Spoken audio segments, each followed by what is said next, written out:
Fabrice Arfi, merci d'avoir accepté d'être le président de la 8e édition du concours des médias scolaires, Mediatix. Nous en sommes ravis. J'aurai 2 ou 3 petites questions. La première, pourquoi avoir accepté d'être le président de cette 8e édition ? Alors j'ai accepté d'abord parce qu'on me l'a proposé. Je l'ai accepté parce que véritablement, c'est un peu toujours des expressions tarte à la crème, mais un vrai honneur. Et c'est un vrai honneur parce que l'engagement pour l'actualité à des âges où on pourrait penser qu'on en est présumé détaché et me paraît absolument fondamental dans une démocratie digne de ce nom.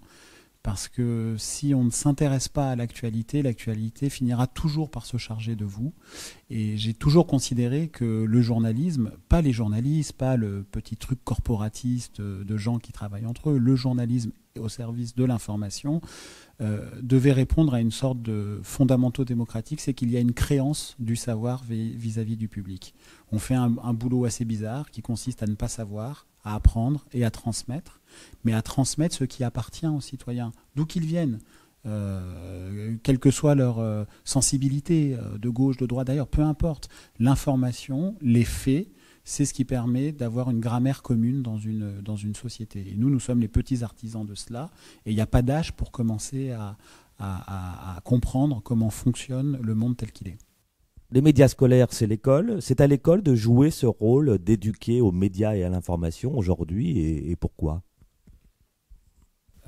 C'est absolument à l'école, entre autres, pas qu'à l'école, mais c'est évidemment à l'école d'être cette espèce de laboratoire de l'esprit critique, de la compréhension du monde tel qu'il va, bien ou mal, et de sortir chaque individu, chaque écolier, chaque collégienne, collégien, lycéenne, lycéen, de lui-même, s'extraire d'où il est, d'avoir un peu de temps pour en perdre, à comprendre ce qui échappe à son propre environnement.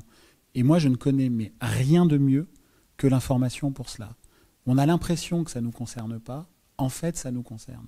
C'est précisément ce qu'il y a derrière ce très beau mot d'intérêt public. Et même de mots qui, malheureusement, a été depuis capté par la valeur marchande, mais qui était la publicité. Dans les débats d'Assemblée au moment de la Révolution française, on parlait de la publicité. Alors aujourd'hui, la publicité, c'est la réclame, bon. Mais la publicité, ça comporte en soi la promesse qu'elle doit servir, ça appartient au public.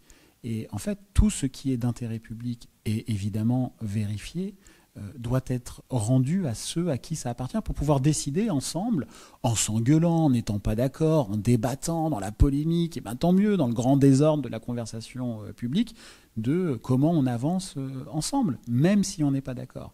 Et moi, d'où je suis, j'ai toujours pensé que ce ne sont pas les opinions qui font les opinions. Les opinions, elles sont libres, chacun pense ce qu'il veut, évidemment, dans les limites de la loi.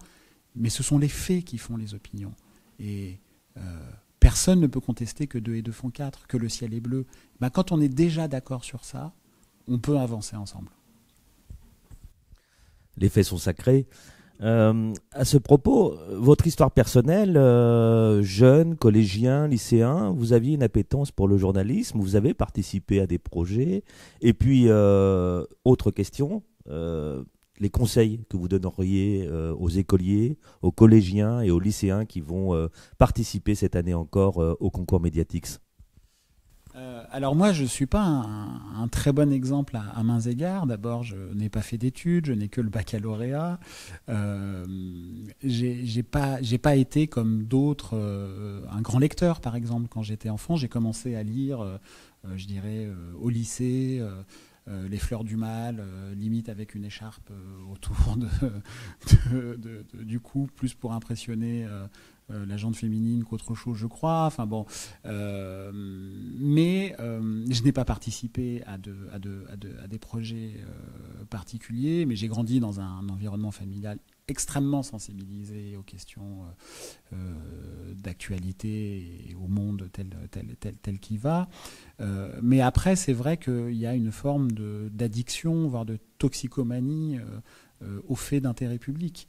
de se sentir concerné par le monde qui nous entoure et en réalité de lui appartenir. Pour répondre à la question sur les conseils, pour moi,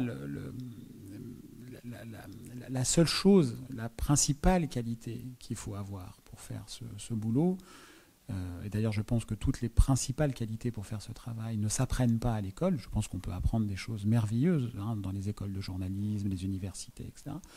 Mais je pense que c'est une disposition d'esprit, et la première, c'est la curiosité. Alors la curiosité, ça peut paraître un peu tarte à la crème de dire ça comme ça, mais pour moi la curiosité, c'est une humilité. C'est-à-dire, ça veut dire je ne sais pas. Et notre boulot consiste à d'abord ne pas savoir. Et du coup à aller voir. Et aller voir, ça veut dire aller contre soi-même. Ne pas être d'accord avec ses intuitions ou ses a priori. Ça veut dire qu'on ne fait pas du journalisme en restant derrière son écran. Ça veut dire qu'on prend du temps d'aller rencontrer tout le monde, de parler à tout le monde, des gens même avec qui on n'a pas envie de parler, des gens qu'on aime bien détester, avec des gens de peu, des gens de bien, des gens de beaucoup, des gens de rien. C'est ça notre travail, c'est de raconter le monde tel qu'il est. Et bien quand on fait cet effort sur soi-même, alors je crois qu'on peut raconter les faits tels qu'ils sont et de les rendre, comme je le disais, à qui ils appartiennent. Ensuite, deuxième qualité et conseil, c'est on ne peut pas être indifférent au réel qui nous saisit, qui parfois nous mord. Donc il ne faut pas craindre d'avoir des enthousiasmes, des indignations face à l'actualité, des sujets qu'on a envie de traiter, dynamiter cette idée reçue de l'objectivité. L'objectivité, ça n'existe pas. À partir du moment où vous décidez d'écrire sur tel sujet plutôt qu'un autre, vous faites un choix. En revanche, vous devez d'être honnête, d'être sincère dans votre travail, d'être évidemment factuel. Puis le troisième conseil, c'est de jamais lâcher. Parce que c'est quand on va chercher une information que certains ne veulent pas être connue des autres, c'est l'une des missions du journalisme, eh bien, il y aura toujours des embûches. On va toujours, que ce soit pour un journal scolaire, une radio locale ou un grand média qui sort des affaires d'État. Là, ça ne change absolument rien. Et donc, il faut être pugnace, ne jamais lâcher. Voilà, ce sont mes 3 conseils.